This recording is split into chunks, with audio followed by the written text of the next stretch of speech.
You're tuned into the deep dive, where we aim to cut through the noise and really deliver insights you need to be genuinely well-informed. That's the goal. So today, we're diving into a challenge I think many of us face: how to truly unlock fluency in English. Specifically, moving beyond that habit of mental translation. Right. The constant back and forth in your head. Exactly. We all know that feeling, don't Yeah. we? You're trying to speak, but your brain is secretly working overtime, doing this constant mental double take, converting everything from your native language first. It's exhausting. It really is, and it often feels like a barrier to, well, real confidence. So our mission in this deep dive is to unpack exactly how you can stop translating and actually start thinking directly in English. We've got some fascinating insights from our sources. Okay, let's unpack this. Yeah, and this isn't just about finding some clever linguistic trick. What's truly illuminating from the research is that we're actually talking about a fundamental shift in the brain. A neuroscientific shift, you mean? Precisely. Mm-hmm. Every time you manage not to translate, you're strengthening specific connections, gray matter connections, in your brain's language processing centers. Wow, okay. It's like you're building a high-speed, English-only highway, essentially bypassing that old translation detour. So it's not just a mental exercise, it's actual, tangible neuroplasticity at work. Neuroplasticity. And Yeah. that offers a direct path to feeling truly confident and, as you said, well-informed in English. That's a really crucial distinction. So, okay, let's talk about why we do it in the first place. For someone who's been doing these mental gymnastics for years, what's the basic hurdle? Why is it so hard to just stop translating? Well, it's deeply ingrained, isn't it? When we first learn a language, our brain naturally looks for shortcuts, cognitive shortcuts. Makes sense. And it defaults to what's familiar. Our native language becomes the primary reference system. Our sources give a great example. If a French speaker hears table in English, their brain doesn't always jump straight to the object. Often, it first activates the French word table and then links that to the physical thing. Ah, so an extra step. Exactly. That mental translation feels safe at first because it's familiar territory, but it undeniably slows things down. It adds an often unnecessary step. And what's fascinating, you mentioned, is how this habit sometimes gets, well, reinforced. Yes, and often unintentionally. Yeah. Think about traditional language schools. Many explain lessons using the student's first language, right? Maybe a common. Grammar gets taught by comparison. This English tense is like this tense in your language. Vocabulary lists come with direct translation side by side. Okay, I see the pattern. It's like the analogy from one source. Yeah. Translation acts like training wheels on a bike. Ah, okay. They help you balance initially, sure. But if you never take those wheels off, you'll never experience the freedom of really riding freely. That training wheels analogy really hits home. I remember trying to order coffee in Paris once, mentally translating, "I would like milk, please." And,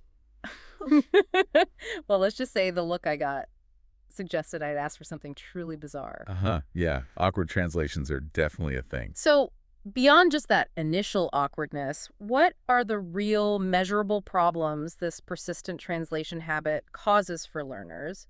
What do the sources say?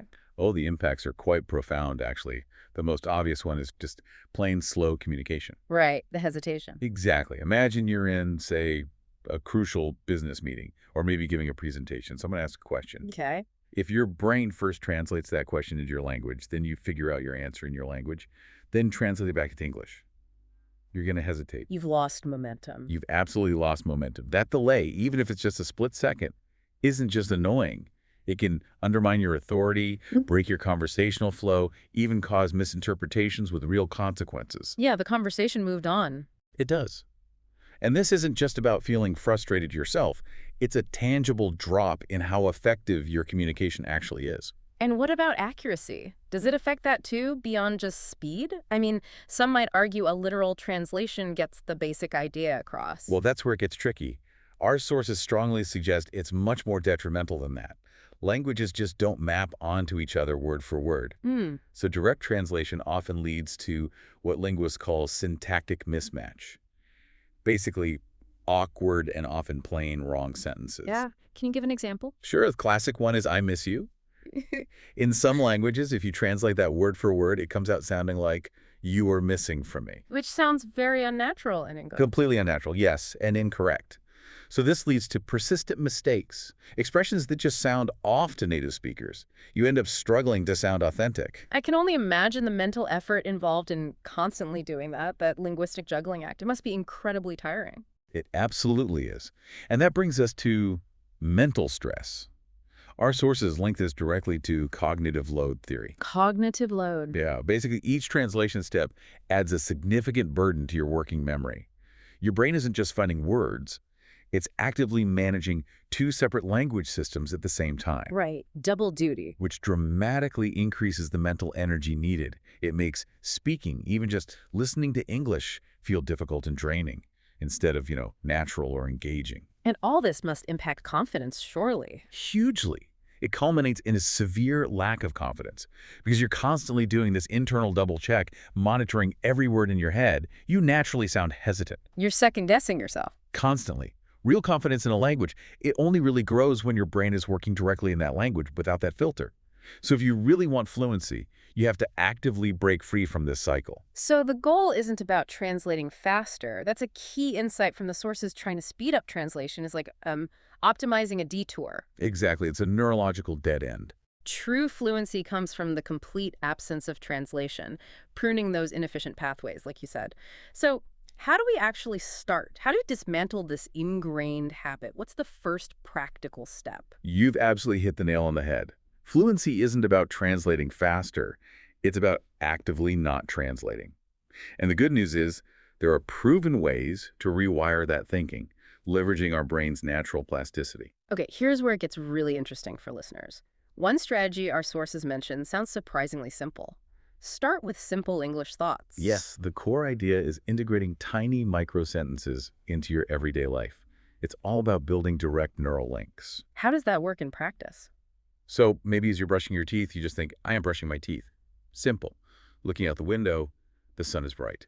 Even just a couple of words like hot weather or bus stop. Oh, okay. These tiny thoughts start forging direct links, connecting the English concept immediately to the experience, not via a translated word from your native language. Bypassing that middleman makes total sense.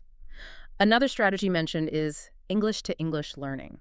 Precisely. So instead of translating a new English word into your first language, you learn its definition in English. Right. So if you see the word bottle, you don't think of, say, the Spanish word botella. Instead, you learn the definition, a container for liquids like water or juice. Got it. This completely removes that translation step.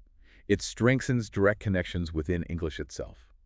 That's why using English-only dictionaries or good apps like Cambridge, Oxford, Longman is so effective. They force you to define within the target language. And it's not just about dictionary definitions, is it? The sources also talk about thinking in images, not words. That feels almost like how kids learn. It really is, and it's incredibly powerful. It bypasses that internal voice, the phonological loop that tries to translate everything. Okay. Instead, it engages different brain areas, the ones related to visual and semantic memory. So when you learn apple, don't think of the word in your language. Visualize the actual fruit, that crisp red fruit.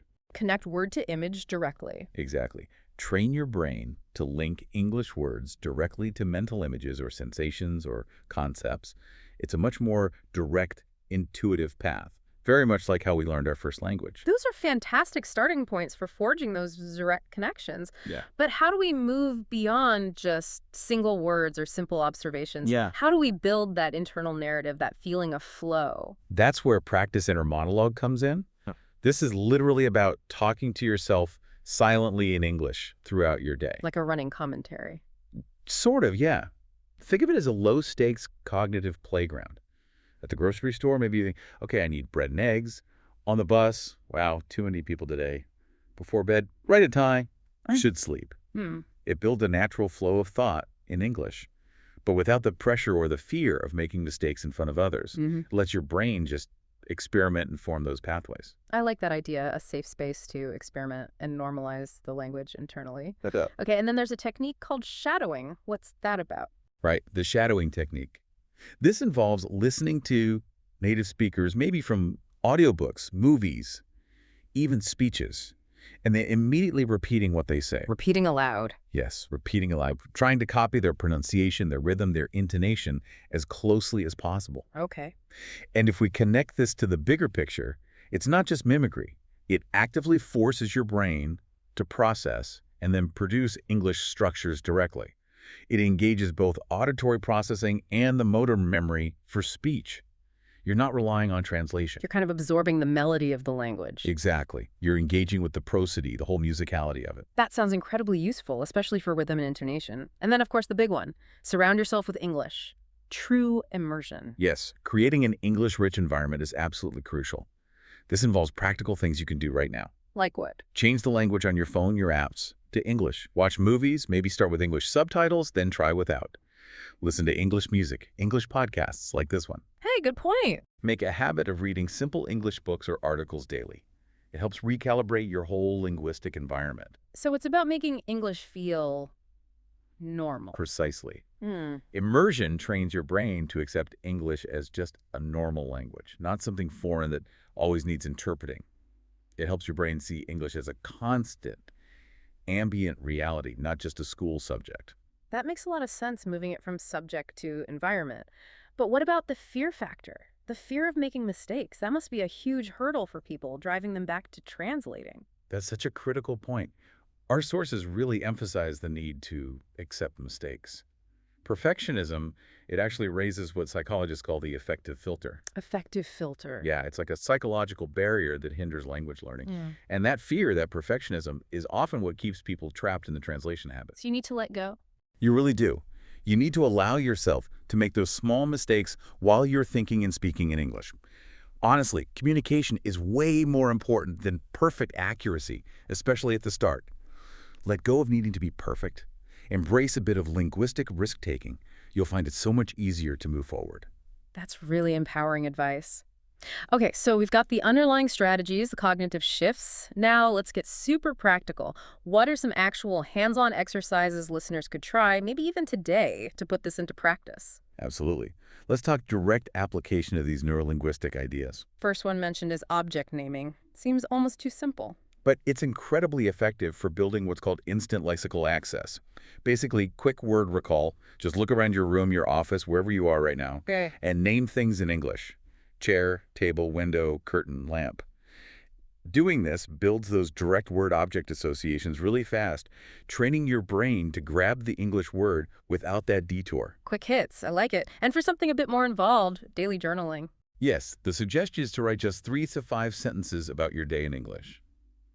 Keep it simple, don't overthink it, but try to be consistent. Why journaling? It builds the habit of expressing your own thoughts and experiences directly in English. It strengthens those specific neural pathways for self-expression in the target language. Okay. And question-answer practice. This is about simulating conversation. Exactly. Even if it's just with yourself initially.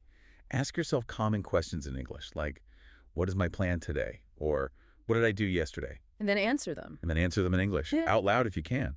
It mimics real conversation and helps you practice forming responses directly so you're better prepared when you have a real interaction. So you're preempting the translation need. Precisely. And to take that a step further, try the 5-minute English-only rule. Tell me more. Dedicate specific, short blocks of time. Start with just 5 minutes, where you consciously think only in English. No translation allowed at all. Just force yourself. Yes. Then, as it gets easier, gradually increase the time. 10 minutes, 15 minutes. This focused cognitive training really pushes your brain to adapt. That sounds challenging, but definitely rewarding for building that mental stamina. And for something a bit more creative, story building. This one's fun. Yeah. Pick 3 random words the source used. Dog, rain, market, as an example. Okay, random words. Then your task is to make up a short story using those words, entirely in English. These kinds of creative exercises build fluency in an imaginative way. They force you to connect ideas, use narrative structure, access vocabulary spontaneously, all without defaulting to your native language. They sound like great little brain workouts. They really are. Excellent for fostering spontaneous English thought. You know, listening to all this, it really boils down to a fundamental mindset shift, doesn't it? It's not just about learning lists of words or grammar rules. That is absolutely the crux of it. Thinking in English isn't ultimately about vocabulary size or perfect grammar mastery. It's about establishing new mental habits. It's a genuine neuroplastic journey. And it won't be easy at first. No. At first, it will feel uncomfortable. You'll struggle to find the right words sometimes. You might feel slow, awkward even. But you have to push through that. Yes, because our sources are clear. Over time, with consistent practice, your brain does adjust. English starts to feel automatic. So what does this all mean for someone really wanting to achieve that fluency? It means trusting that process, I think. Understanding it's like building any new skill or maybe unwiring any deep-seated habit, like how children learn their first language. Exactly. They don't translate. They learn by listening, repeating, connecting words directly to experiences, to objects, to feelings. We can absolutely mimic that process as adults by tapping into our brain's amazing adaptability. And that's the really powerful takeaway here. The more consistently you push your brain to skip that translation step, Yeah. the faster it will adapt, the faster it will forge those direct English pathways. It takes time and effort, though. It does take time and persistence, absolutely. But the reward is huge. Freedom from that constant mental struggle, freedom from feeling slow and stressed, and the genuine joy of spontaneous, natural communication. And that moment when you realize Ah, yes. The day you realize you just answered a question in English, or you had a thought, or you understood something complex without even thinking about your native language first, that's the breakthrough. that's the day you'll know you are finally truly thinking in English. What an incredible moment that must be. Okay, so to quickly recap our deep dive today, we looked at why our brains fall into that translation trap. It's that default cognitive shortcut. Right, the path of least resistance initially. And the big problems it causes: slow communication, awkward sentences, mental stress, and that hit to your confidence. Definitely. But more importantly, we've laid out a clear roadmap with proven strategies for rewiring your brain. Things like starting with simple English thoughts, using English to English learning, thinking in images, Practicing that inner monologue, using shadowing, immersing yourself. and crucially, accepting that mistakes are part of the process. Absolutely essential. Plus, we gave you those practical exercises: object naming, daily journaling, question-answer practice, the 5-minute English-only rule, and story building. Concrete things to try. So I really encourage you, listening now, pick just one of those exercises. Maybe it's the 5-minute rule, maybe object naming. Try it out this week. Just see what happens. And perhaps a final thought to leave you with. As you embark on this journey, this rewiring of your linguistic habits, maybe consider this. How else in your life could training your mind to consciously bypass ingrained but maybe inefficient habits open up new possibilities? Where else could breaking free from default pathways lead to unexpected freedoms, not just in language, but maybe in other areas of your personal or professional growth? Something to think about. And